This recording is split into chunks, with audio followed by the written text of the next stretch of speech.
usamos este tipo de anabólicos, sino en una cantidad muy ínfima, porque aquí no hay corrales de engorde como sí lo hay en los Estados Unidos, especialmente donde está esta gloria del deporte colombiano, como es Farah, que es Los Ángeles. En los Estados Unidos, mientras el 95% de la carne que se come son animales terminados en corrales de confinamiento, en Colombia no.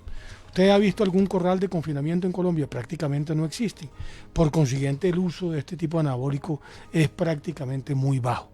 En consecuencia, pues yo lo siento mucho por... O sea, que debe ser carne gringa la que comió. Yo creo, de pronto una hamburguesa, etcétera, etcétera. Porque en el caso colombiano, ese fue un cuento del presidente que fue corregido en una carta que la tengo aquí a la mano, tanto por el director del INVIMA como por la directora general del ICA, que lamentablemente usó este deportista para poder explicar la mala suerte que tuvo en las pruebas de dopaje que le hicieron de cara al Abierto de Australia. Claro, pero es decir, en síntesis, como le pregunta a usted, Alejandro Villegas, lo más probable, en su opinión, es que haya sido que haya comido carne en Estados Unidos. Lo más seguro, o no solamente carne roja, también estos anabólicos se utilizan en otro tipo de especies, que son incluso mucho más frecuentes que en el caso de las carnes rojas. Esto simplemente es, digámoslo, como un acelerador de crecimiento de los animales, que lo usan, sí, efectivamente, para los ganados. Pero repito, en Colombia los ganados se crían a base de pastura natural, como lo hacen en Curumaní. Ya, muy bien, bueno, muy bien. Gracias, doctor Lafueri, por la explicación. Bueno, primer asunto de la agenda política y de la agenda judicial, habría que decirlo casi, en Colombia de la jornada. Hoy, en las últimas horas, ha sido asesinado otro líder social, en este caso en el departamento del Cauca, en el municipio de Toribío, en el centro norte del departamento, llamado Jaiber Alexander Quitumbo, el líder indígena. Él tenía 30 años. Con la muerte de Quitumbo, ya son 19 las que se han producido en lo corrido de este año 2020. Llevamos 14 días de este año. El consejero presidencial para los derechos humanos, el doctor Francisco Barbosa, acaba de decir que pues hay que investigar todo esto, que puede haber distintas causas, que la muerte de numerosos líderes sociales pues se debe a que han aumentado las extensiones de coca en el país, a que hay presencia de paramilitares, hay presencia del ELN y demás. Ha rechazado el término sistematicidad. Él dice que no existe ninguna política por parte del Estado para que haya muerte de líderes sociales, para que estén muriendo así. Pero lo cierto del caso es que caen y caen líderes sociales. En Colombia hay más de 7 millones de líderes sociales, según han dicho las autoridades, pero no cesa el río de sangre de los líderes sociales. ¿Qué está pasando? ¿Está fallando la estrategia del gobierno? ¿Tiene razón el gobierno cuando señala cuáles son las causas de este fenómeno trágico? ¿Qué lectura le dan ustedes a todo este episodio? Doctor Antonio Sanguino. Bueno, primero lo que tiene que ver con la sistematicidad. El doctor Barbosa se equivoca cuando cree que quienes afirmamos que hay una sistematicidad en los crímenes contra los líderes sociales es porque estemos diciendo que hay una orden desde la presidencia de la República para que los asesinen. No, cuando hablamos de sistematicidad es que hay unos patrones comunes que, digamos, que rodean este tipo de asesinatos. ¿Cómo no va a ser sistemático el asesinato de líderes sociales, el que hayan ocurrido 19 en menos de 14 días de lo que va corrido del año? Y además, digamos, hay la concurrencia de actividades, o mejor, de acción de grupos ilegales, en muchas ocasiones en complicidad con agentes del Estado. A veces también los asesinatos están precedidos de la estigmatización de la protesta social, de la lucha social, del liderazgo social, y en muchas ocasiones también coinciden, digamos, con anuncios de políticas públicas que están relacionadas con quienes ejercen el liderazgo o con grandes megaproyectos en los territorios en donde están operando estas estas, digamos, en donde estas personas ejercen el liderazgo social. A mí me llama la atención, por ejemplo, que coincida el anuncio del retorno de las fumigaciones con los cultivos de uso ilícito y el número de personas vinculadas al PENIS, al Plan Nacional de Sustitución, líderes, digamos, de los programas de sustitución que han sido asesinados. Entonces, hay un problema de sistematicidad evidente, inocultable, pero además, yo creo que también se está revelando una impotencia y una ineficiencia del Estado para, primero, cubrir el territorio, ocupar integralmente el territorio. Segundo, para neutralizar fenómenos de violencia que están afectando el liderazgo social. Y tercero, para construir una estrategia de protección del liderazgo social más allá de las evaluaciones de riesgo que hace la Unidad Nacional de Protección, los botones de pánico que a veces les adjudican para protegerse, o los esquemas de seguridad en los casos en los que mejor actúa la Unidad Nacional de Protección. Por supuesto que es imposible que el Estado tenga que ponerle un esquema de seguridad con carros, con vehículos blindados, con escoltas, etcétera, a cada líder social. Luego, entonces, aquí hay un fracaso de la política de protección de líderes sociales por parte del Estado y en particular de este gobierno.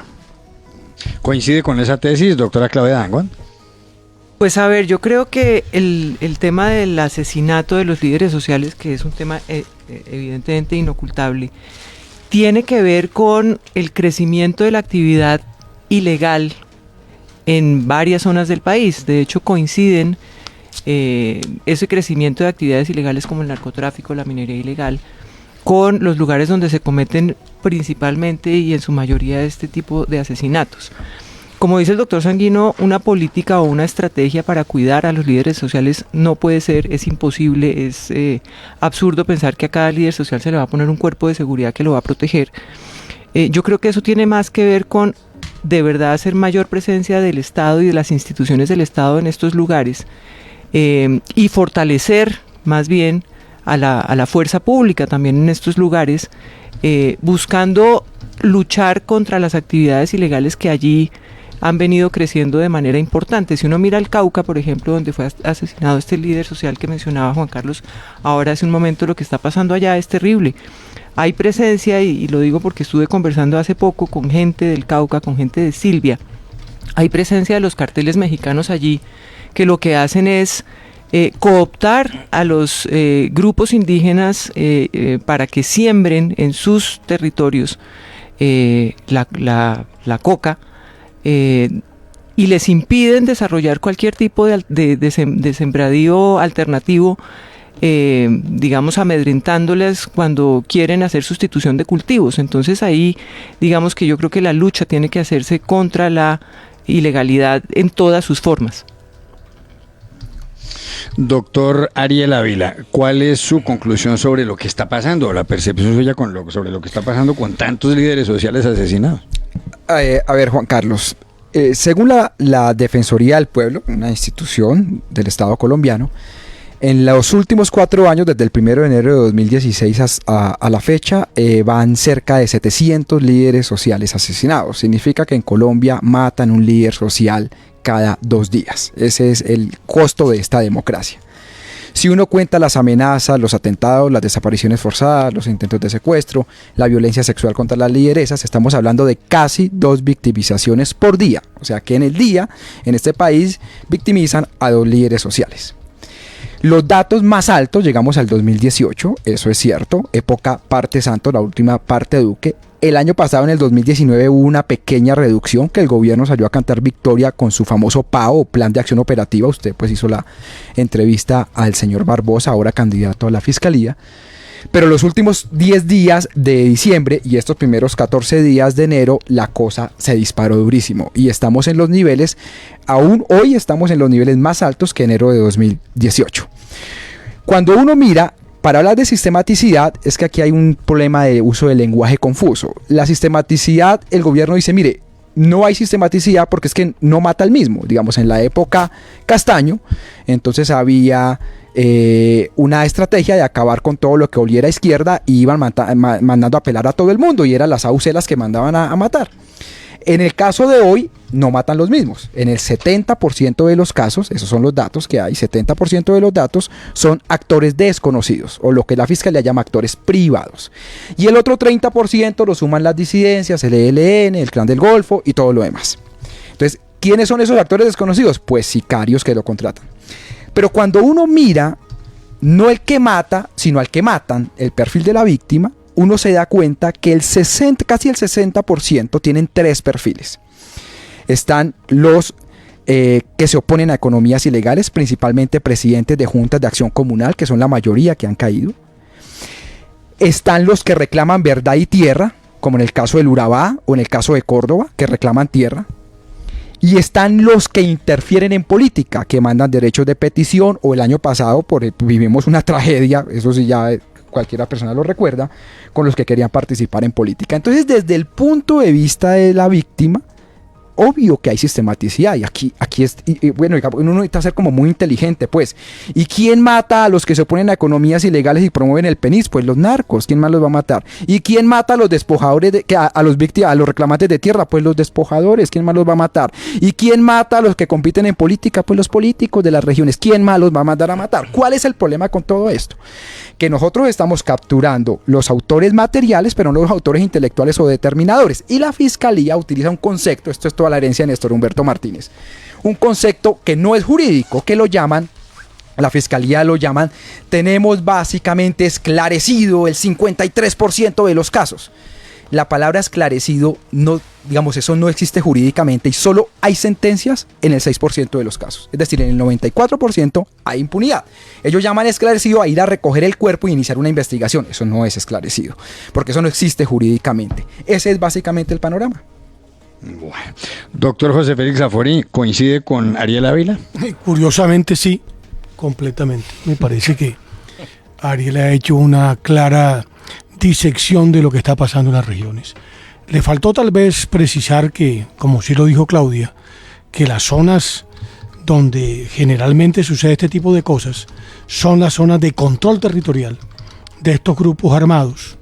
Buena parte de ellos, disidencia de la FARC o el Ejército de Liberación Nacional, y por supuesto también viejas estructuras de narcotraficantes que están ejerciendo prácticamente otra vez como Estado. Aquí hay que recordar, y yo recuerdo con terror, las épocas de los años 80 y 90, donde hasta la justicia impartían estos grupos que tenían control territorial.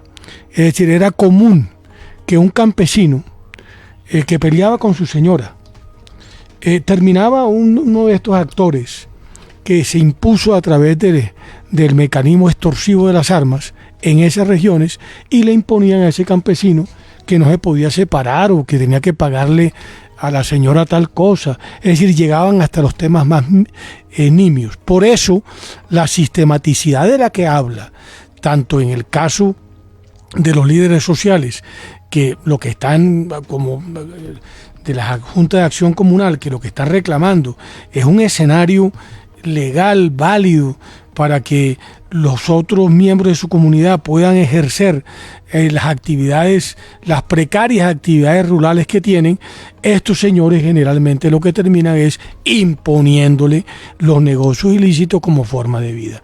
Lo vemos en el Tumaco, lo vemos en el Catatumbo, lo vemos en toda esa zona. Como herencia maldita del famoso acuerdo que firmó Santos con la FARC, en donde estimuló prácticamente el mar de coca que hoy en día tiene Colombia. Hoy nos rasgamos la vestidura y uno ve aquí al senador Sanguino diciendo que es que fracasó este gobierno porque no puede garantizar la seguridad de los líderes sociales. No, aquí lo que hay es lo mismo que hubo, unos tipos que claramente tienen que tener control territorial para mantener su negocio ilícito, y eso es a sangre y fuego. El caso quizás que fue más agresivo para la sociedad colombiana fue la famosa candidata a la alcaldía de uno de los municipios del Cauca, que terminó asesinada junto con su madre y con otros 2 pasajeros en un vehículo. ¿Por qué? Porque no les interesaba que una líder política de las calidades de esta señora, eventualmente fuera alcalde como lo iba a ser de su municipio, porque podía afectar los intereses oscuros, criminales de estos señores que todos los días están allí. Y ya uno ve cómo critican el cuento del glifosato. Si seguimos con 200.000 hectáreas que producen 5 veces más coca de lo que producían hace 20 años, obviamente vamos a tener 5 veces más recursos para poder mantener estos ejércitos armados asesinando a estos líderes sociales que en las regiones lo que están reclamando es un pedacito de sol para poder tener sus actividades lícitas. Si usted me permite, Juan Adelante. Carlos, hacerle aquí una pequeña réplica al doctor Laforí. Adelante. Es que el doctor Laforí, como todo el uribismo, acostumbra a buscar la fiebre en las sábanas, ¿no? Y entonces narcotizan la mirada de lo que está ocurriendo en los territorios y en la Colombia profunda. Y todo lo reducen, digamos, al problema del narcotráfico. Y yo, digamos, quiero replicarle de la siguiente manera al doctor Laforí. ¿Por qué los actores armados administran justicia? Porque convierten la justicia administrada ilegalmente en una fuente de legitimidad en el territorio. ¿Y por qué lo hacen? Pues porque no hay jueces, porque no hay fiscales. O sea, no solo porque haya coca, sino porque no hay justicia territorial, ¿no?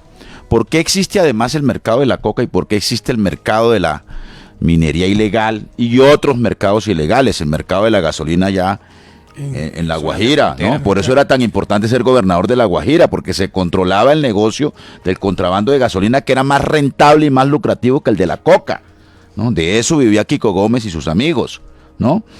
¿Por qué? Pues porque no hay mercados legales. Así es. Entonces, como no hay mercados legales, pues impera las economías ilegales. ¿Por qué operan estas estructuras ilegales? Que no solo son narcotraficantes, son neoparamilitares. Usted va al sur de Córdoba y usted encuentra versión paramilitar en tiempos de Duque. Pero ¿por qué Esos no son explica? actores.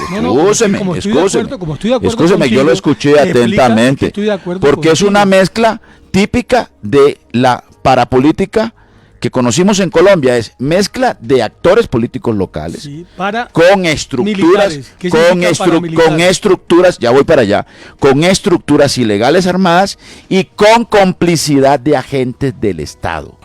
Bueno, de agentes del Estado, no solo de fuerza pública, sino también de agentes del Estado, Ya. ¿no? Entonces, ¿eso por qué está ocurriendo? Pues porque no hay un Estado que ocupe integralmente el territorio. No lo logró hacer Santos después de la paz con las FARC y no lo ha hecho Duque por una razón adicional, por ese discurso en contra de la paz. Es que eso está ocurriendo en los territorios no porque se haya hecho la paz, sino porque no se ha implementado el acuerdo de paz. Que el acuerdo de paz, por ejemplo, tiene una Comisión Nacional de Garantías que este gobierno no ha querido poner a funcionar para examinar el problema de la protección del liderazgo social y las garantías de la protesta social en Colombia. Este acuerdo de paz, por ejemplo, tiene previstos o tiene establecidos unas, digamos, estrategias para enfrentar el problema de los cultivos de uso ilícito y de las economías ilegales ligadas al narcotráfico.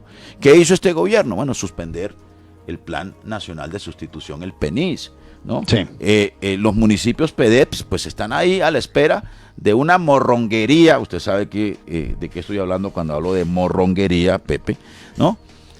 Doctor Laforí, perdón, ¿no? En relación con los recursos y con la activación integral del Estado en relación con los planes de desarrollo con enfoque territorial en los 170 municipios PEDES. En fin, lo que ha hecho falta es paz en los territorios. El problema no es que se hizo la paz en los territorios, sino todo lo contrario. Lo que ha hecho falta es un compromiso de este gobierno en la implementación de ese acuerdo de manera integral. Pero yo querría agregar algo. El problema de la ausencia del Estado en los territorios no es un problema de Santos, no es un problema de Duque, es un problema de 200 años de vida que tiene este país. Atávico. Es atávico, exactamente. Y es un problema del cual, si O sea, nosotros 200 revisamos... años más. Son Estamos 200, condenados a 200 años más. No estamos condenados, pero es un problema no que dicho. viene desde que nos independizamos. La ocupación del Estado en el territorio colombiano ha sido siempre muy vacía, muy poca. No estamos en todo el territorio colombiano. Y lo otro que me parece importante señalar es que en la medida en que los gobiernos, como política de Estado, decidan implementar la presencia de estas instituciones en el Estado, se va a lograr impedir el crecimiento de estas economías ilegales, el crecimiento de grupos armados por fuera de la ley, el fortalecimiento de la fuerza pública, etcétera, etcétera. Entonces no es un problema ni del gobierno pasado ni de este gobierno. Ahora bien, al hacer el acuerdo de paz, me parece que hubiera sido muy importante que a la par con la firma de los acuerdos, ir implementando esa presencia del Estado en los territorios. Yo creo que este gobierno sí ha avanzado en la implementación de los acuerdos de paz. Creo que ha hecho unos esfuerzos importantes para hacer presencia en estos territorios. Creo que además decir que lo que viene sucediendo está amarrado con el problema del narcotráfico no es reducir el problema. Creo que el narcotráfico es un problema que viene desde los años 70 en nuestro país y que viene cooptando todas las esferas de la vida nacional, la política, la social, la económica, etcétera, etcétera. Y se ha degenerado de tal manera que estamos en esta situación en la que estamos hoy en día, que se ve reflejada particularmente en lo que estamos hablando hoy, es en el asesinato de líderes sociales y de muchos otros actores de la vida nacional. Juan Carlos, ven un segundo, es que, digamos, estamos en una lógica muy complicada, que es que como el Estado no funciona, entonces que lo sigan matando. Entonces, nadie ha dicho eso. Espera un segundito. Mire, aquí pasan dos cosas. Por un lado, este gobierno Duque, todo lo que le huela a proceso de paz, lo acaba y luego lo vuelve a crear, se da cuenta que la embarró, pero con otro nombre. Entonces, por ejemplo, aquí se creó la Comisión Nacional de Garantías de Seguridad.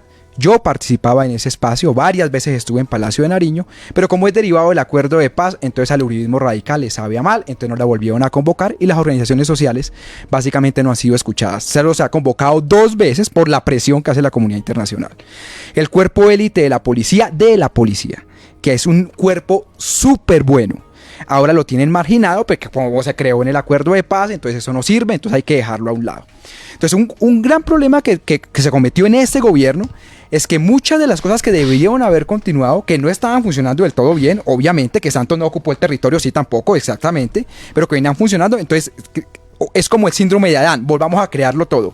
Y eso que llaman el PAO, el Plan de Acción Operativa, que es la política del gobierno, a duras penas es un remedio de lo que había antes. Entonces aquí hay un problema muy delicado, y es que este gobierno se ha cometido errores sustanciales en la forma como se relaciona con las comunidades y en los niveles de protección. Pero el otro problema que tenemos acá,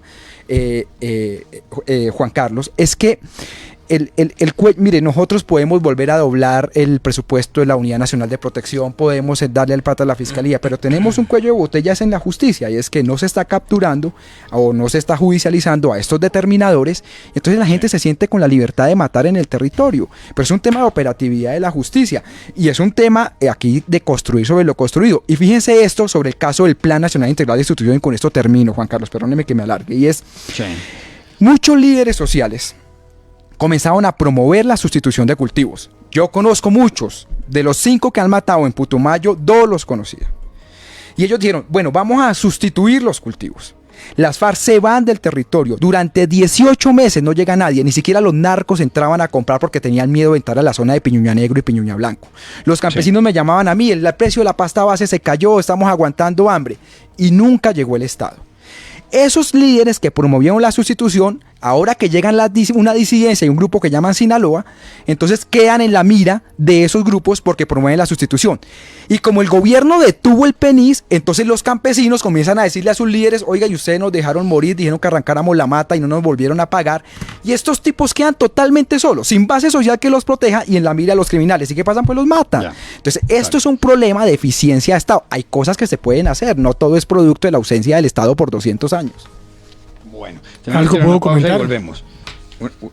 Adelante, una pausa, tenemos que ir al doctor Laforí y ya regresamos. 7 de la noche, 40 minutos. Ya regresamos en Voces RCN.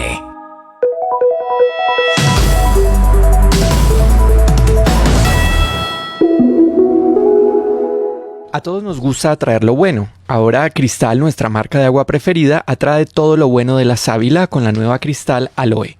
Yo la probé y me pareció increíble porque es refrescante, tiene fibra y lo mejor es que los cristales son masticables. Es como una bebida pero también un snack. La tienen que probar. Es deliciosa y por solo 1.500 pesos. Usted escucha Voces RCN.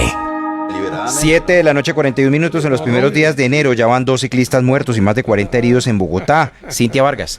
La Policía de Tránsito reforzó las campañas de sensibilización a ciclistas en Bogotá para que respeten las normas y prevengan accidentes, ya que durante el 2019 fueron sancionados más de 30.000 de estos actores. Los operativos se realizaron en distintas partes de la ciudad, en donde fueron identificadas las principales infracciones por parte de ciclistas, y es que en este 2020 van más de 750 sancionados, 2 muertos en siniestros viales y 46 han resultado heridos. De su papel en la vía habló el coronel Gustavo Blanco. Es verdad, está contemplado que ellos pueden utilizar un carril de la vía, así tengamos la ciclorruta inmediatamente cercana a ese carril. Entonces están totalmente autorizados, sin embargo pues deben prever unas medidas mínimas de prevención, de distancia sobre los vehículos para evitar pues lógicamente que se presenten siniestros viales. Cabe recordar que la sanción a ciclistas por faltar alguna norma de tránsito es de 4 salarios mínimos legales vigentes, es decir, un poco más de 117.000 pesos. 7 de la noche, 42 minutos y continuamos en Voces RCN. Y el distrito autorizó a otra empresa para el alquiler de las llamadas patinetas eléctricas aquí en la ciudad de Bogotá. El informe también es de Cintia Vargas, que nos cuenta sobre estas patinetas. La Secretaría Distrital de Movilidad confirmó que la empresa BOOM recibió la autorización para dar inicio a la actividad de alquiler de patinetas en el espacio público de la zona de Chapinero y Usaquén. El permiso entró en vigencia el pasado 31 de diciembre y tendrá un periodo de duración de 12 meses. Con esa autorización, según el distrito, BOOM se convierte en el primer operador de patinetas eléctricas en cumplir al 100% con los requerimientos establecidos en la resolución 336 de 2019, que la Administración Distrital además exige a las empresas interesadas en la prestación del servicio de alquiler de patinetas en el espacio público. La empresa aseguró que cumplirá con todas las disposiciones que les corresponden y además velará por la seguridad y derechos de los usuarios de esta nueva modalidad de viaje.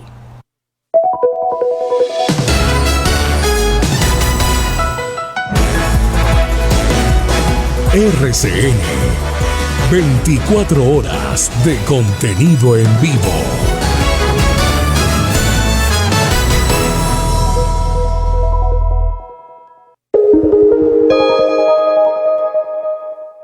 ¡Qué rico Tropicola! ¿Te gusta y te refresca?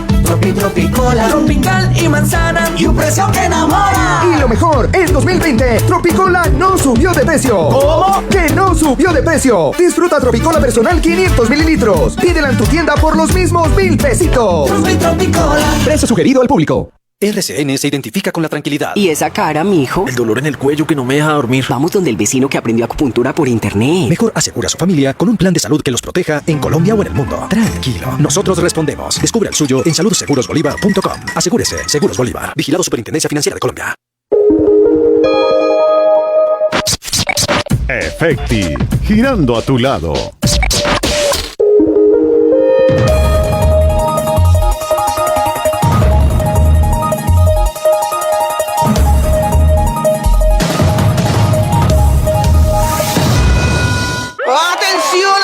Que Colombia estaba esperando. Llegó la corresponsalía a Efecti. Toda Colombia está feliz. Ahora en Efecti puedes pagar todos tus servicios públicos y hacer consignaciones y retiros. Son más de 12.000 convenios, giros, pagos, recargas, recaudos y corresponsalía. Efecti, girando a tu lado. Vigilado Mintic, corresponsalía bancaria Banco de Occidente. Continuamos en Voces RCN. Seguimos en Voces RCN con Claudia Dangond y Ariel Ávila y también con José Félix Laforí y con Antonio Sanguino. La revista Semana, como sabe todo el mundo, publicó un artículo de portada titulado Chuzadas sin cuartel, en donde habla de unas interceptaciones telefónicas ilegales a cargo de algunos miembros del Ejército Nacional y en donde menciona también al quien fuera comandante del Ejército, el general Nicasio Martínez. Hay quienes dicen que el general Martínez puede haber estado involucrado en esto y que seguramente cuando el presidente Duque a finales de diciembre anunció la renuncia del general Martínez por motivos personales, lo que sabía Duque, eso dicen algunos, o lo que sabía el alto gobierno, es que el general podía estar, tenía algo que ver o habría podido tener algo que ver en todo este escándalo. Pero no hay claridad sobre el asunto, hay que decirlo. ¿Piensan ustedes que hay responsabilidad del general Nicasio Martínez en ese episodio por haber sido comandante general del ejército? ¿O piensan que no, que está excluido porque quizá no tuvo conocimiento de lo que estaba pasando? José Félix Lafori.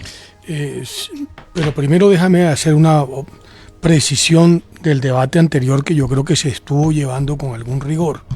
No, es que uno puede justificar o no las cosas en función de sus sesgos políticos. Pero lo que sí es evidente, como se hizo el análisis, es que hay una cantidad de factores que están influyendo en este tipo de asesinatos y todos están directamente relacionados con la criminalidad que campea, ¿no?, en ciertas zonas del país donde el Estado no ha logrado, digamos, ejercer plenamente su soberanía. En eso yo estoy de acuerdo con el senador. Pero lo que no se puede culpar es al gobierno. Perdóname. Este gobierno, contrario al gobierno de Santos, el gobierno de Santos no dejó un solo peso en los presupuestos públicos del 2018 para atender las obligaciones que se derivaban del acuerdo que había firmado con la FARC. Este gobierno es el que más o menos ha intentado cumplir aquella cosa que el gobierno Santos, en el fondo, sabía que estaba como los tahúres, ¿no?, en una viendo a ver en qué momento cada quien se hacía trampa.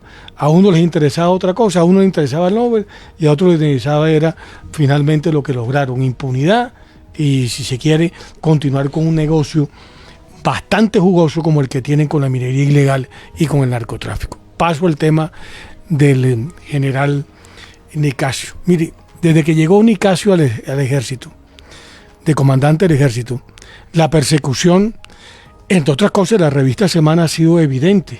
Ustedes no pueden olvidar el caso, pues, del periodista New York Times, porque ahora hay un cuento muy singular, que es que se refuerzan las tesis de las fuentes con las mismas fuentes. Así pasó con el caso del hacker, así pasó con las fosas recientes de Dabeiba. O sea, la revista Semana debería tener un poco más de respeto por los lectores, que ya cada vez son menos, entre otras cosas, porque se monta en una agenda política muy compleja donde cada vez la gente tiene menos respeto a la credibilidad de la revista. Yo creo que el comunicado del general Nicasio es contundente hasta el extremo que da poder precisamente para que su abogado, al margen de lo que tendrá que defenderlo en los procesos que le abrieron en Procuraduría y en la Fiscalía, también empiece a cuestionar el papel de la revista Semana, que después que saca este tipo de cosas, cuando la situación es contraria, no vuelva a decir nada con respecto a este asunto. Yo creo que el periodismo así es un periodismo que ha venido perdiendo a lo largo de estos últimos tiempos audiencia y credibilidad. O sea, ¿usted cree que Semana está persiguiendo injustamente al general Nicasio Martínez? No tengo duda, me parece que es una infamia contra una persona que ejerció durante 38 años con absoluta honestidad y patriotismo el uniforme. Yo no creo que él, es decir, hay gente que se le ocurren cosas, yo creo que ha sido un buen soldado y terminó teniendo que soportar todo tipo de infamia. Incluso el propio presidente Santos, no sé si está en la madrugada de hoy o de ayer, desmintió la versión de Semana, diciéndole no tenía ningún conocimiento. Él llegó de manera sorpresiva a comunicarme una decisión de su familia en donde le pedían que ya estaba bueno, ¿no?, el costo. El presidente Duque, sí. El presidente lo dijo. Entonces, ¿por qué no Semana confunda insiste? Santos con Duque, ¿no? Porque lo expulsan del Partido Centro Tienes Democrático. toda la razón, Sanguino, seguimos de acuerdo en eso, ¿no? Duque lo dijo ayer, lo dijo en la madrugada. En consecuencia, hombre, no hay derecho que cojan a una persona que le ha servido bien al país y le ha servido bien al ejército como un gran soldado, simple y llanamente para montar un cuento, vaya usted a saber con qué tipo de agenda y como qué elemento distractor de otro tipo de dinámica que muy seguramente es la que pretenden proteger con unas cortinas de humo. Antonio Sanguino, ¿puede tener alguna responsabilidad el general Nicasio Martínez en ese escándalo de las chuzadas que denuncia Semana? A mí, en cambio, no me cabe la menor duda de la responsabilidad del general Nicasio Martínez, por acción o por omisión. Yo debo recordar lo siguiente: nosotros, los de la oposición, nos negamos a votar el ascenso del general Nicasio Martínez, por los antecedentes del general Nicasio Martínez, su responsabilidad en el pago, por allá en nuestra tierra, doctor Laforí, en el batallón La Popa, ¿no?, por el pago de información que condujo a la comisión de falsos positivos a asesinatos o a ejecuciones extrajudiciales en el departamento del Cesar y el departamento. 23 casos. No, es que están los soportes en donde el general Nicasio Martínez con el general Tafur pagan la información de personas que supuestamente eran guerrilleras, que no lo eran y que resultaron asesinados en episodios de falsos positivos. Punto 1. Punto 2. El comportamiento del general Nicasio, una vez fue nombrado comandante del ejército colombiano, pues es un comportamiento que evidencia una cadena de, por lo menos, de irregularidades o de hechos cuestionables. Yo los quiero mencionar muy rápidamente. Por ejemplo, los instructivos que volvían, digamos, a las viejas prácticas que condujeron a los falsos positivos, ¿no?, que eran una suerte de estímulos perversos para los miembros de las fuerzas militares, que incluso fue tanta la responsabilidad del general Nicasio Martínez, hubo persecución de los oficiales que entregaron esa información al New York Times y a algunos medios de comunicación, entre ellos a Semana, que decidieron retirar algunos de esos instructivos. Es decir, que esto no es un hecho, digamos, calumnioso, no es una afirmación calumniosa contra el general Nicasio Martínez. También, para mencionar el caso de Dimar Torres, ¿cuál fue la explicación del ministro de Defensa y del alto mando militar con el falso positivo de Dimar Torres en el Catatumbo, ¿no?, que había sido muerto en un forcejeo con un soldado o con un cabo, y ya está judicialmente demostrado que hubo un asesinato, un falso positivo, como también ocurrió casi lo mismo con Flower, el dirigente social en el Cauca.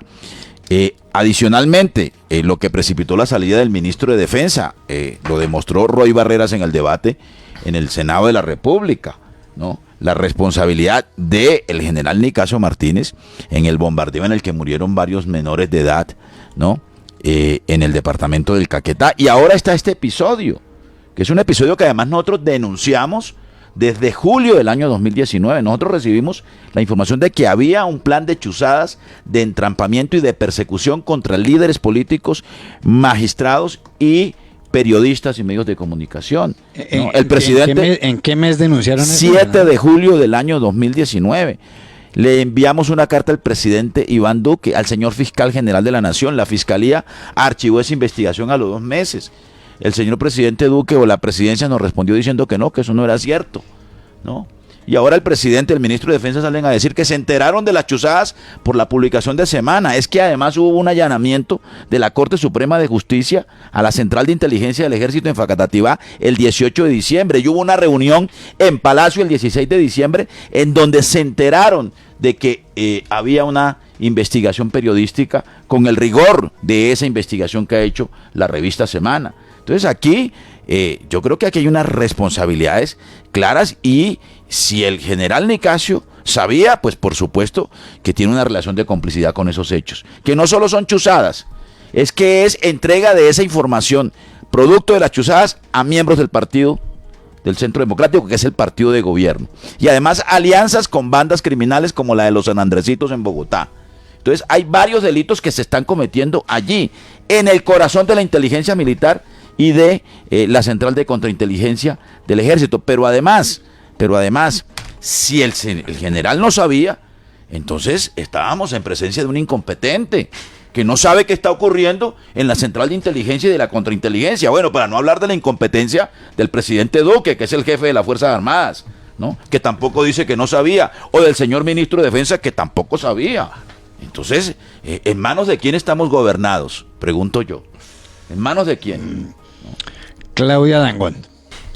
Bueno, yo creo que, yo sí le creo al general Nicasio Martínez. A mí me parece que es un buen soldado, como dice el doctor Laforí. Me parece que ha sido un hombre que se dedicó a, digamos, a limpiar las Fuerzas Armadas por dentro, las fuerzas militares por dentro. Lo que sí creo es que hay muchos intereses para debilitar a las fuerzas militares que vienen de tiempo atrás. Si uno se pone a mirar lo que ha pasado, por ejemplo, con la inteligencia militar, uno encuentra cómo cada uno de los generales que hacían parte de esa inteligencia fueron dados de baja desde el gobierno anterior, al punto que hoy en día solo hay un general al interior de inteligencia con la experticia que se necesita para esos efectos. Los otros 4 fueron reemplazados por, digamos, personas que no tenían ni los estudios, ni la preparación, ni el expertise, ni la experiencia propiamente tal en temas de inteligencia. Luego evidentemente es otro escándalo que se abre en ese frente, que yo creo que tiene por propósito debilitar a las fuerzas militares y por tanto debilitar al gobierno actual. O sea, que usted cree que el escándalo pues, es una denuncia sin fundamento. No creo que sea sin fundamento. Creo que, de hecho, dentro del comunicado de Nicasio Martínez se dice, y yo creo que es así, que al interior de las fuerzas militares puede haber gente que haya hecho esas chuzadas. Desde la chuzada se hizo, de eso no hay duda. Se encontraron los micrófonos, etcétera, etcétera. Pero no me parece que sea él el responsable de haberlo hecho, conducido. Pero entonces, doctora Dangond, ¿quién es responsable? Es decir, porque si uno... No creo que haya dado la orden de hacerlo. Pero ¿quién debía estar vigilante de que estén cumpliendo con esos procedimientos? Y lo traigo a colación por el informe que erróneamente presentó el presidente Duque en Naciones Unidas, entregado por los señores de inteligencia. Y también creo que eso es fruto de esa manipulación que hay al interior de las fuerzas militares, de propios miembros de las fuerzas militares. Aquí hemos cometido muchos errores en Colombia a propósito de la clase dirigente, que entre otras cosas le terminamos metiéndole las manos a ciertas instituciones hasta que terminamos por tirárnoslas. Lo hicimos con eficacia en el sector de la justicia y lo estamos también haciendo con gran eficacia en el interior de las Fuerzas Armadas. Por fortuna todavía el país sigue creyendo en sus Fuerzas Armadas, pero evidentemente, como también ha sucedido en la Fiscalía, hay, como lo dice Claudia, manzanas podridas de gente que termina vendiendo información, es decir, usando de manera indebida los instrumentos que el Estado tiene consagrado para determinadas labores o gestiones públicas a terceros que con intereses no siempre muy claros terminan comprando esa información. Y eso no excluye, entre otras cosas, a los medios de comunicaciones. Pero mire, espéreme, que no he hablado yo, espere un segundito. A ver, mire. Yo creo que aquí estos son dos debates diferentes. Hay gente, el debate primero no es si uno cree o no cree, pues hay gente que cree que la Tierra es plana todavía. Entonces, pues claro, todo el mundo tiene derecho a creer cualquier cosa que quiera. Pero el debate no es ese. Yo creo que el debate aquí es que primero, Nicasio Martínez nunca debió haber sido general o comandante del ejército por todos los escándalos que traía, que no fueron revelados ni siquiera por la revista Semana, sino eso fue revelado por la Human Rights Watch y después por el New York Times, digamos. Bueno, también hay gente que puede creer que hay una super conspiración de Soros y entonces está la CIA y está el New York Times y tal, pues bueno, la gente tiene derecho a creer cualquier bobada, pero estamos claros que esto lo reveló Human Rights Watch, esto después lo reveló New York Times y luego la revista Semana. Y luego la revista Semana lo que hace es entregar un montón de evidencias. Que la evidencia es el sobrino del general Nicasio Martínez en medio de un secuestro, que la evidencia es el pago de unas recompensas, están los recibos, que es que no está juzgado, pues sí, ¿qué hacemos y la justicia no opera? Pues que ni modos. Y luego terminamos con este tema de lo de las chuzadas. Entonces yo lo que siento es que el presidente a esto le dio largas. Y el presidente dejó primero que la seguridad territorial estuviera en la crisis que en este momento está. Hoy hasta la Sierra Nevada de Santa Marta está incendiada, un territorio que venía de más de 15 años por lo menos pacificado. Y además nombrando personas que no son competentes para el cargo, como el ministro Botero, que dijo que el problema más grave de Bichada era el robo de ropa usada. Entonces, de ese ministro estamos hablando. Ropa extendida. De ropa usada extendida. Entonces, de ese nivel era el ministro. Entonces, terminamos en que, o por acción o por omisión, se terminó permitiendo ese tipo de chuzadas. ¿Cuál es? Pero, digamos, aquí surgen 3 preguntas. Bueno, 4 preguntas. Con esto termino. Primera pregunta, ¿a dónde iba la información? Que es que una parte iba a un alto dirigente del Centro Democrático. Bueno, todo el mundo tiene derecho a pensar quién podría ser, en el caso del caso que llevaba la magistrada de la Corte Suprema. ¿Usted ¿Y el quién cree que es ese dirigente del Centro Democrático? No tengo idea, pero pues uno siempre mira, es el que está vinculado al proceso pues de esa magistrada, pero pues no hay ninguna prueba. Entonces, bueno, primera pregunta, ¿y el resto de información a quién iba? O sea, el resto de información, las chuzadas al senador Sanguino, que en julio él lo hizo en un programa, de hecho, aquí lo nombro, de Vicky Dávila con Roy Barreras. En esa lista estoy yo, está mi jefe León Valencia. La lista se entregó. Es que la lista la hicieron, la denuncia la hicieron. ¿Y el resto de información a dónde iba? ¿A quién iba a beneficiar? Segunda pregunta, ¿desde dónde se está chuzando? Porque aquí en este momento hay unas brigadas, pero después hay unas, en la revista Semana queda claro que después hay unas tendencias, pero hay una contrainteligencia. Y aquí ¿quién puede chuzar? La policía, la fiscalía, la Agencia Nacional de Inteligencia y el Ejército. O sea, uno puede estar chuzado de cualquier lado, hasta privados ya prestan el servicio, como lo de escándalo de Andrómeda. Entonces digamos, ¿a quién y con qué autorización están chuzando? Y luego viene la pregunta de fondo en todo eso, además de a quién va y es ¿cuál es el procedimiento que se está utilizando? Porque para pasar esa información, porque lo que es llamativo en lo de la revista Semana es este tema de los correos humanos, de la entrega de la información verbal para no dejar rastros, etcétera. Es muy sofisticado, digamos, no pues primitivo, pues, pero sofisticado, como ya no son documentos, etcétera. Y entonces lo que no están dejando es rastros para los procesos de investigación. Pero esto sí es muy delicado, o sea, fíjense, por Dios, esto parece pues una dictadura. Entonces usted tiene funcionando al ejército como una policía política, donde chuzan la oposición, otra vez magistrados como en la época de Uribe, la parapolítica, pero creemos en Nicasio, entonces todo bien, nada, tranquilos, todo bien, no se hagan, es que así no es una democracia, hombre, pues, entonces, no, pues si les gusta eso, pues echen para Venezuela, allá los intersectan, no los dejan protestar, etcétera. Entonces, no, a ustedes les gusta eso, entonces va para allá. Pero yo como periodista, y yo que soy columnista en Semana, yo respeto la libertad de prensa, señor Laforí, yo sí la respeto, yo no persigo la prensa, ni ando calumniando lo de la prensa. No, usted persigue permanentemente. Yo lo como que cuando hago es escribe usted en Semana a decir que yo estoy involucrado en masacres. Usted contratado a José Miguel Narváez, el determinador del caso. Usted es un calumniador de oficio. No, señor. Usted tuvo contratado o no tuvo contratado. ¿Tuvo contratado o no tuvo contratado a José Miguel Narváez, que fue el determinador del homicidio?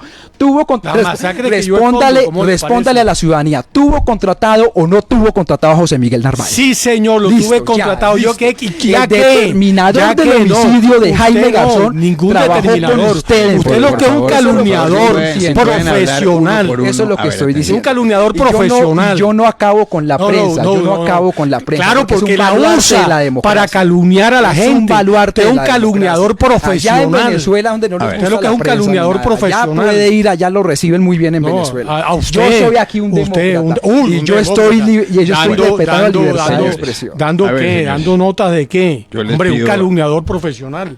Nada, no es calumniador, que usted contrató a José Miguel Narváez. ¿Qué es calumnia eso? A ver, ¿qué estoy diciendo? No, yo no lo contraté. Él estaba en Fedegan. Y no lo sacó. Usted claro que lo saqué y después se fue trabajando con usted. ¿Y eso que me culpa a mí de algo? Trabajando con usted. ¿Y eso me culpa a mí de algo?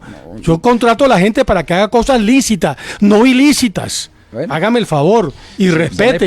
Calumniador profesional. Escribió 2 artículos en Semana con el título que decía Las masacres que Conde Laforí. Uno tiene que ser muy, pero su esposa está mandando proyectos de ley para beneficiar despojadores de tierra. Eso tampoco es lo contrario. Lo que estamos es de alguna manera protegiendo. Yo no estoy diciendo ninguna mentira. Es un calumniador, como cuando se inventó el cuento uno de los... pero a ver, Juan Carlos, es que frente a un personaje de esta naturaleza, que es un calumniador de oficio, entonces, ¿qué quiere que uno haga? Que se quede uno tranquilo. Al aire, si ustedes quieren... No, hombre. Doctor, además lo hayan elegido como el punto de referencia de la sociedad colombiana. Señores, yo les pido el favor, investigador de calumnias. Doctor Lafueri, a ver, un segundo. Yo les pido el favor de que, como es un conflicto distinto al tema que estamos tratando, les pido mucha paciencia y mucha calma, porque estamos hablando de otros asuntos. Vamos a ir a una pausa y ya regresamos. 8:00 PM, 5 minutos. Ya regresamos en Voces RCN. Las noticias en RCN Radio. Dirige Yolanda Ruiz. 8:00 PM, 6 en Colombia, momento de actualizar las noticias en RCN Radio. Iniciamos en Bogotá porque se ha recuperado la movilidad en un sector de la ciudad tras protestas de estudiantes que se realizaron en las últimas horas. Alirio García. A esta hora ya está restablecido el paso vehicular en la carrera séptima con calle 40, luego que estudiantes de la Universidad Distrital la bloquearan por más de 2 horas para denunciar que no hay solución al problema de corrupción que aqueja a esta institución de educación superior. Los estudiantes bloquearon los 2 carriles que comunican a la ciudad con el norte y sur de la capital de la República de manera pacífica. Los estudiantes levantaron el bloqueo luego de lanzar consignas de denuncia sobre las irregularidades que se mantienen en las directivas de la universidad y que no hay decisiones judiciales. El tráfico a esta hora es normal en la carrera séptima en ambos sentidos. Gracias, Alirio. Y de Bogotá vamos para Cartagena. Allí las autoridades se han pronunciado sobre la caída de un balcón en el centro histórico de la ciudad. ¿Qué fue lo que dijeron, Yulis Carmona?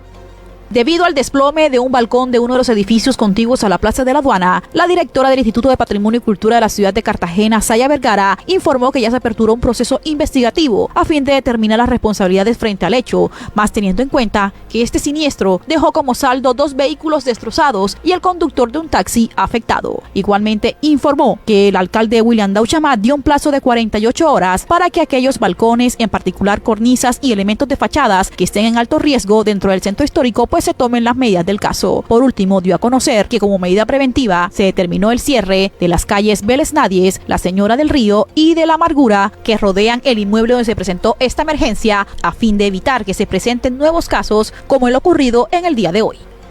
Las 8:00 PM, 8 y un líder estudiantil en la Uniatlántico en Barranquilla ha denunciado agresiones por parte de tomistas. Tatiana Roenes. En horas de la tarde del día de hoy fue convocada la Asamblea General de la Universidad del Atlántico en la que se definiría si sigue el paro o se retoman las clases en la alma mater. Sin embargo, la reunión terminó en polémicas y Germán Zuluaga, uno de los líderes estudiantiles de la institución, denunció que tomistas lo agredieron físicamente por el hecho de que él apoya que se levante este paro. Se esperaba que en este encuentro los voceros de las facultades argumentaran sus posiciones, sin embargo, varios expresaron mediante arengas que la reunión era ilegítima, por lo que el paro continúa en la universidad. Gracias, Tatiana. Y en Noticias del Mundo, Human Rights Watch ha denunciado un ataque masivo de China a los derechos humanos en el mundo. ¿Qué es lo que se dice, Cindy Balbuena? La organización Human Rights Watch dijo que las políticas del gobierno chino dentro y fuera del país son una amenaza para todo el sistema global de protección de los derechos humanos. Por tanto, llamó a la comunidad internacional a unirse para frenar a Pekín. El gobierno chino decidió responder en la propia rueda de prensa de la ONG, donde un diplomático de la misión china ante la ONU pidió la palabra para asegurar que el informe de la organización está lleno de prejuicios y fabricaciones.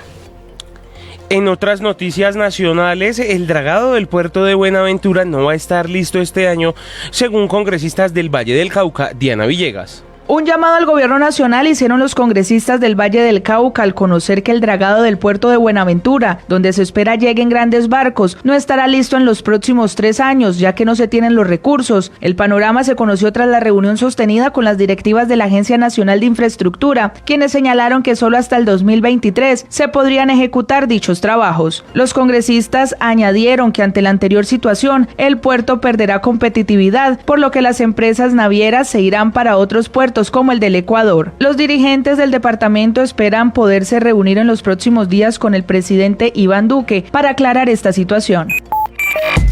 ¿Qué pasa en el mundo digital?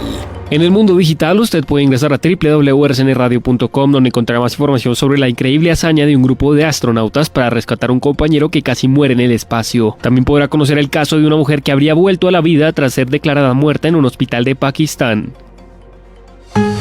Esta y más información en rcnradio.com y en Twitter, @rcnradio. Regresa este año lo mejor de la literatura, el periodismo, el cine, la música y la ciencia a iluminar Cartagena y a imaginar el mundo. Hay Festival Cartagena de Indias, 15 años celebrando el poder de las ideas. 30 de enero al 2 de febrero de 2020. Boletería disponible en www.aifestival.org/Cartagena. Patrocinadores principales: Sura, Bancolombia y Protección. Socios principales: RCN y Postobón. Voces del deporte. Manténgase dateado e informado con el compendio de las noticias deportivas más relevantes del día, en un resumen de lunes a viernes de 8:30 a 9 de la noche. Solo por RCN, la cadena de radio que apoya el deporte.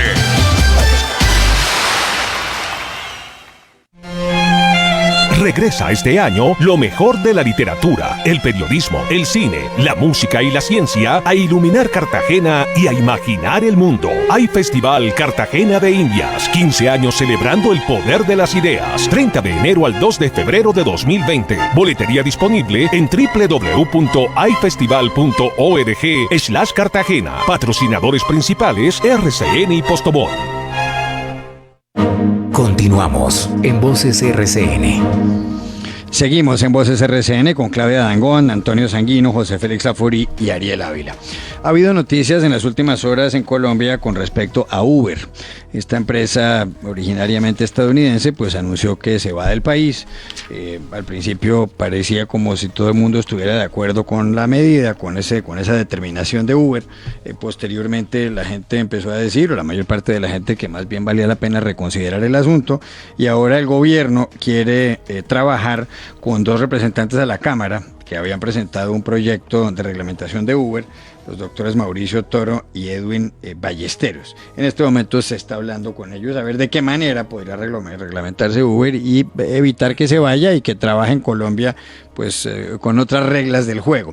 Hay que recordar que los taxistas, normalmente y en varios países ha ocurrido, se quejan porque los señores de Uber pues no pagan las pólizas de seguro, los seguros que ellos pagan, no pagan las licencias que pagan los taxistas. Eso ha ocurrido por ejemplo en España, y por eso en ese país Uber es prácticamente ilegal. Les permiten solamente que operen un porcentaje muy pequeño de sus vehículos. En Estados Unidos es todo lo contrario. Allá usa Uber todo el mundo, en Washington, en Miami, en Nueva York y demás.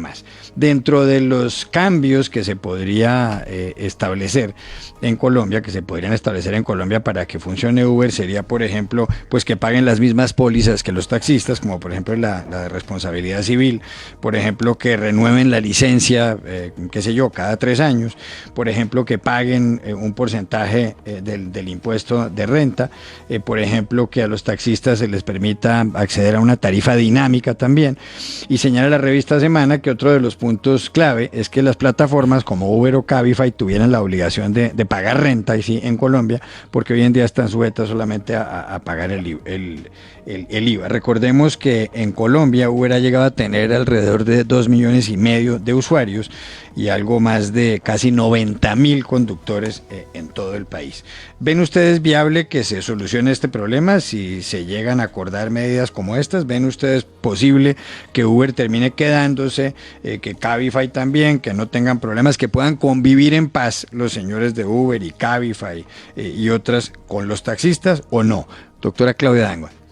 Bueno, pues a mí me parece que la existencia de plataformas o de servicios prestados a través de plataformas como la de Uber son sanas y buenas para el propio servicio de transporte y para los usuarios del servicio de transporte. De hecho, yo creo que el servicio de taxis, yo soy muy usuaria del servicio de taxis muy frecuentemente, mejoró sustancialmente cuando empezaron a aparecer este tipo de competencias en el mercado del transporte.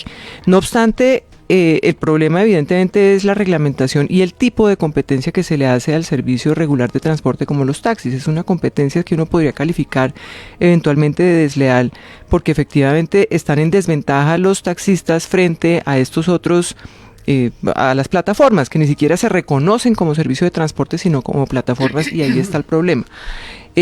Yo pienso que pensar en una reglamentación como la ha descrito Juan Carlos, pues sería ideal. No creo que sea nada fácil, porque no me parece que Uber o este tipo de plataformas estén dispuestas, por lo menos en su mayoría, a asumir este tipo de costos que implica la reglamentación así planteada. Ojalá se lograra, digamos, llegar a un acuerdo en este sentido. Ojalá también el gremio de los taxistas, a quien yo admiro profundamente, esté en disposición de recibir una competencia de esta naturaleza y a seguir, digamos, mejorando en ese sentido para prestar un servicio adecuado y para poder seguir generando, digamos, ocupación a tantas personas que desafortunadamente quedaron, digamos, con las manos entre los bolsillos. Doctor Ariel Ávila, ¿usted cree que pueden convivir las plataformas como Uber por una parte y los taxis normales por la otra? Mire, Juan Carlos, yo creo que aquí hay como 2 o 3 discusiones aparte. La primera discusión es que yo sí creo que pueden competir, pero bajo reglas de equidad. Digamos, obviamente, si los taxistas tienen que pagar seguridad social, pues Uber tiene que pagar seguridad social. Esto no puede ser lumpenizar pues el trabajo, y etcétera. Y tiene que haber unos mínimos criterios. Y yo creo que eso es un tema de regulación. Uno pues no... Como decía una ministra en su momento, uno no puede, por proteger el FAST, mandar a quitar el internet. Digamos, yo creo que aquí lo que hay que hacer es un proceso de regulación, proceso que nunca se hizo. La segunda discusión es un poco más compleja y es el tema del uso de las plataformas. Para muchos, las plataformas digitales no son empresas, sencillamente conecta un ser humano que presta un servicio con otro que lo necesita, y por tanto así es como se lavan las manos todas estas empresas, mientras que hay otras empresas que tienen que pagar cesantías, seguridades sociales, etcétera. Y yo creo que esa es una discusión que se viene en todo el mundo y se viene para Colombia, pero no solo con el tema de Uber, el tema de Rappi y mucho de lo que el presidente llama economía naranja. Pero la otra discusión, que yo creo que es el tema político, es la forma como se hizo esto de Uber, lo acelerado que se hizo, a pesar de que era un problema que venía desde antes de la posesión del gobierno Duque, cuando incluso en su momento el ministro de las TIC en la época Santos, él dejó claro que había un problema. La forma como se hizo, los rumores de las reuniones entre los taxistas y el senador Uribe, después el senador Uribe lo negó, etcétera, pero es una forma muy complicada la puesta en escena. Pero lo que sí hay es que hacer es un intento de preacuerdo, garantizando que el Congreso haga una regulación y que sea con un mensaje de urgencia ese proyecto de ley. Como es proyecto de ley, puede tener mensaje de urgencia, no es acto legislativo, y que se tramite eso. Pero lo complicado sí sería pues quitar esto y evitar un proceso de regulación, además porque este problema va a estallar con cualquier otra aplicación en los próximos meses. Doctor José Félix Laforí. Pues a ver, yo sí creo que aquí hay campo para ambos sectores. Por un lado, uno ve el año pasado cuántos taxis entraron en el mercado, pese a que hay 90.000 carros que están con Uber y más de 2 millones de carreras que se hicieron. Dicho de otra manera, aquí el mercado permite que estén trabajando ambos, una plataforma y el tema de los taxistas. Alta demanda. Hay una demanda insatisfecha, y además una demanda que, como bien lo decía Claudia, no estaba suficientemente satisfecha con el servicio que prestaban los taxistas. Era común que la gente dijera: si no voy para la casa o para el barrio, el taxista no me lleva, y sobre todo en momentos que eran críticos. Lo que pasa es que la gente no le gusta llamar las cosas como son. Creo que la competencia es sana si creemos en una economía de mercado. Pero sí, yo estoy de acuerdo. O sea, a mí me parece un acto de agresión innecesaria para una profesión liberal como la del taxista, tener que cobrar unos cupos que cobra la administración, que son verdaderas exacciones fiscales que no tienen ningún sentido. Tengo entendido que para que usted tenga un taxi en el mercado tiene que pagar un cupo en el tránsito. En Bogotá creo que casi 80 millones de pesos. Sí. Es decir, 3 veces lo que cuesta un carro. Entonces, si yo para prestar un servicio tengo que pagar eso, comprar el carro y al mismo tiempo formalizarme en los términos que tengo que hacerlo, pues obviamente significa que esta es una actividad que se va a prestar en clara desequilibrio. Más bien lo que el Estado tendría que hacer es acabar el tema pues de los cupos estos y darle unas garantías al sector de taxis, incluso devolverle una parte de esas platas para que puedan desarrollar plataformas de colaboración de tal manera que podamos tener un servicio de transporte mucho más eficiente y que le responda al ciudadano. Me parece que con la salida de Uber se le va a hacer grave daño a muchos sectores de la sociedad que han encontrado en Uber un medio de transporte eficiente, seguro, válido, incluso a precios que en muchos casos terminan siendo más competitivos por debajo de las tarifas que cobran los taxistas. Más los conductores que quedan. Más los conductores, claro. Claro. Antonio Sanguino. Bueno, lo primero es que la discusión sobre las aplicaciones tecnológicas no se reduce en solo al servicio de taxi, sino a muchas otras actividades de la vida en las ciudades. Incluso, digamos, el servicio de hotelería tradicional se va a ver afectado por aplicaciones que, digamos, permiten el intercambio de bienes y servicios en relación con ofertas similares a la hotelería, ¿no? Y así ocurre en muchos otros campos de la actividad social hoy en el mundo.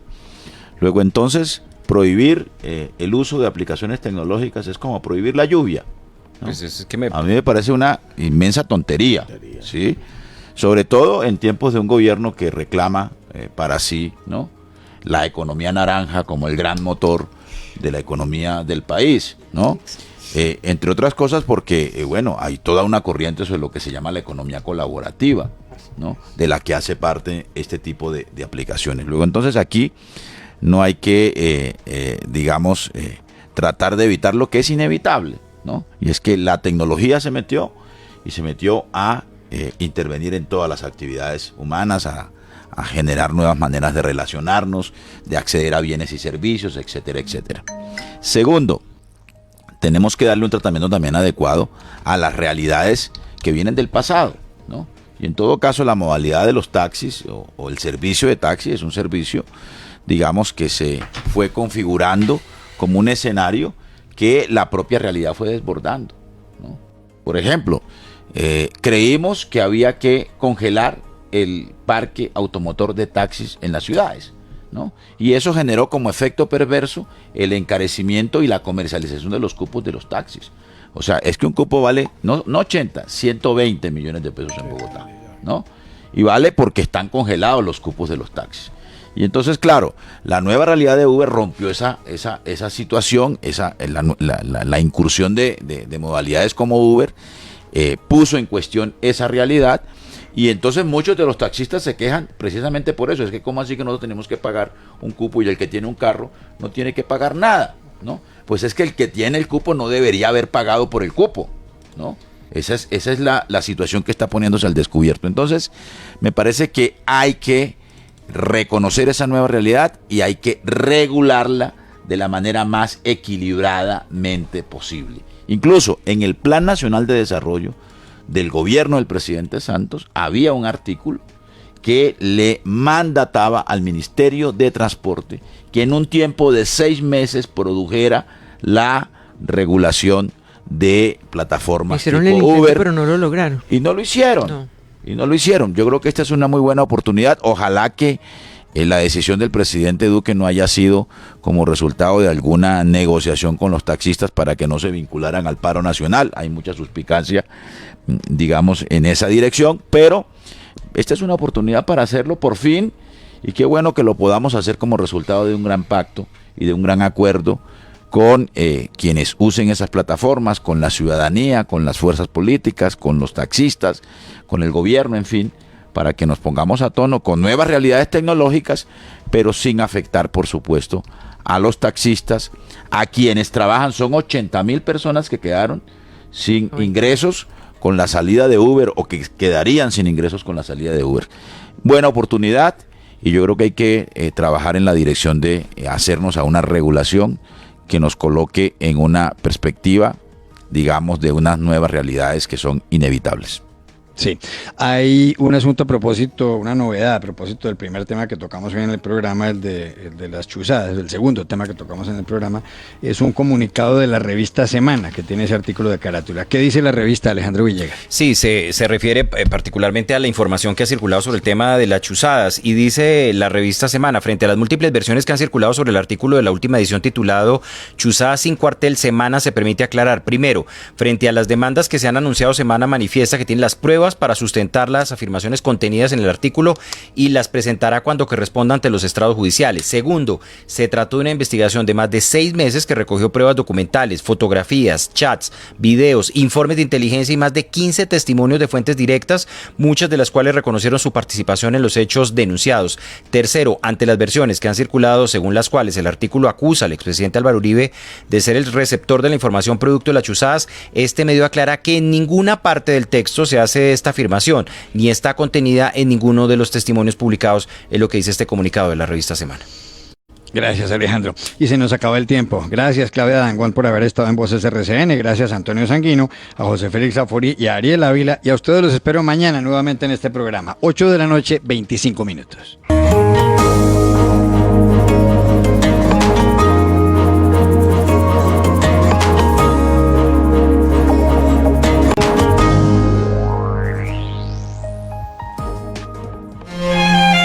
Regresa este año lo mejor de la literatura, el periodismo, el cine, la música y la ciencia a iluminar Cartagena y a imaginar el mundo. Hay Festival Cartagena de Indias, 15 años celebrando el poder de las ideas, 30 de enero al 2 de febrero de 2020. Boletería disponible en www.aifestival.org/Cartagena. Patrocinan ISA, Promigas y Cosalud. Patrocinadores principales RCN y Postobón. RCN Radio. 8 de la noche, 26 minutos. Ustedes escuchan Voces RCN. La Contraloría descubrió mega irregularidades en contratos de conectividad escolar y María Fernanda Herrera nos cuenta. Con hallazgos fiscales por más de 55.000 millones de pesos, concluyó una actuación especial de la Contraloría General de la República sobre la conectividad en instituciones educativas de 6 departamentos. Entre las irregularidades encontradas se destaca el pago por periodos de inactividad académica, en donde las gobernaciones pagaron por servicios de Internet en periodos donde los estudiantes estaban en vacaciones. El Contralor Sectorial para TICS, Iván Sánchez, habla sobre otras irregularidades. El Ministerio de Educación ya previamente habían suministrado servicios de conectividad a Internet a 822 instituciones educativas y a su turno volvió a instalarse un servicio en una oportunidad posterior. La Contraloría además realizó unas valoraciones sobre contratación de software en 2 casos y encontró lo que se puede llamar elefantes blancos virtuales, es decir, casos donde se pagó por un software que nunca se usó. 8 de la noche, 27 minutos, y la Consejería para la Equidad de la Mujer rechazó estereotipos discriminatorios divulgados en redes sociales por un taxista, Freddy Contreras. Catherine Leal.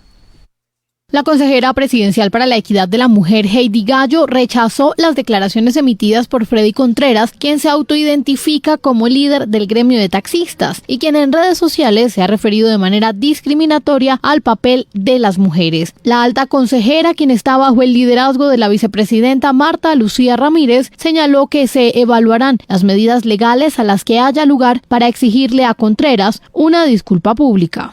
Desde la Consejería Presidencial para la Equidad de la Mujer, se evaluarán las medidas legales a que haya lugar para exigir al señor Freddy Contreras una disculpa pública. En Colombia tenemos que continuar trabajando hasta alcanzar una verdadera equidad hacia la mujer. Y esta solo se logrará el día que tengamos una sociedad en la que nuestras niñas y niños sean educados con la premisa de que no hay labores o trabajos exclusivos para hombres y mujeres, como tampoco hay oficios que tengan un menor valor que otros. La alta consejera destacó que en Colombia, a pesar de los estereotipos de género que persisten, recientemente ha habido avances significativos en la política pública y señaló que, por ejemplo, es la primera vez que en el Plan Nacional de Desarrollo se incluye un capítulo de género con 5,4 billones de pesos en el presupuesto.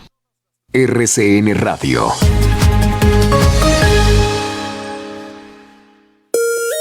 En RCN Digital hablamos de lo que es tendencia en las redes sociales y la tecnología. Con Andrea Cardona. Hay una plataforma que usted puede encontrar más de La Copelo. SpaceX lanzó un cohete para abastecer la Estación Espacial Internacional. Juan Vicente Reyes. Los eSports se han vuelto algo que es muy lucrativo. Y la dirección de Daniel Faura. Varios temas, les adelanto algunos para que se queden ahí en sintonía. RCN Digital, lunes a viernes, 1:30 a 2 de la tarde. Y los sábados, versión Long Break, de 1 a 2 de la tarde. Por RCN Radio. Síganos en Twitter y Spotify como RCN Digital. Y en Facebook como programa RCN Digital. Regresa este año lo mejor de la literatura, el periodismo, el cine, la música y la ciencia a iluminar Cartagena y a imaginar el mundo. Hay Festival Cartagena de Indias, 15 años celebrando el poder de las ideas. 30 de enero al 2 de febrero de 2020. Boletería disponible en www.aifestival.org/Cartagena. Patrocinadores principales: Sura, Bancolombia y Protección. Socios principales: RCN y Postobón. Si tiene una queja, reclamo, sugerencia, solicitud o comentario positivo, ingrese a nuestras páginas y escríbanos en el vínculo Atención al Oyente. Llámenos a nuestra línea 314-7070, extensión 1310 o contáctenos en nuestro WhatsApp 320-972-1125.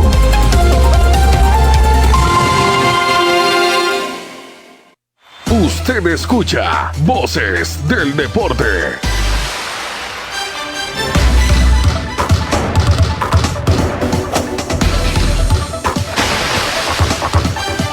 ¿Qué tal? Buenas noches, aquí están las voces y noticias del deporte para hoy, 14 de enero de 2020.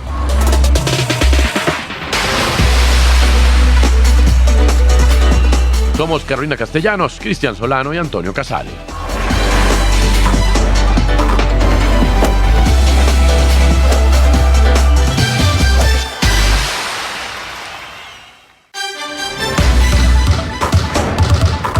Como todos saben, pues obviamente queremos mantenernos en la cima, ganar muchos torneos, pero vamos a enfocar mucho. El tenista colombiano Robert Farah anunció que tuvo que viajar a Los Ángeles, Estados Unidos, ya que la Federación Internacional de Tenis le confirmó la presencia de bol de nona en una prueba que fue realizada el pasado 17 de octubre en la ciudad de Cali. El deportista confirma que en ningún momento se ha dopado y que espera resolver este malentendido cuanto antes.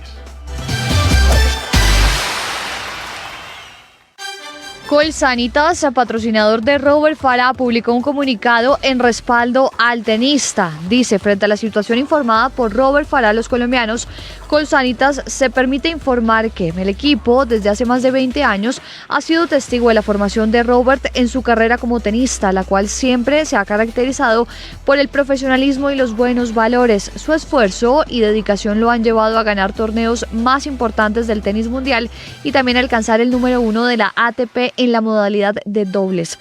Trabajaremos de la mano de todo el equipo Colsanitas para aclarar lo sucedido y de esta manera continuar con el desarrollo de la carrera de uno de los deportistas más exitosos de la historia del país.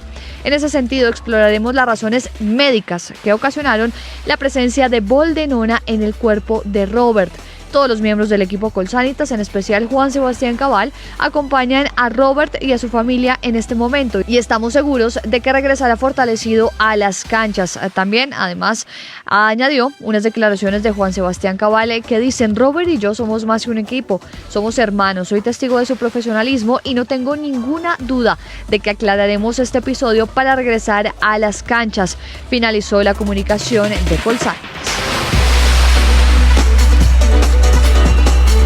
En las últimas horas, Robert Farah también publicó un comunicado en el que señala que, como lo afirmó el Comité Olímpico Colombiano en el 2018, esta sustancia que se encontró en mi organismo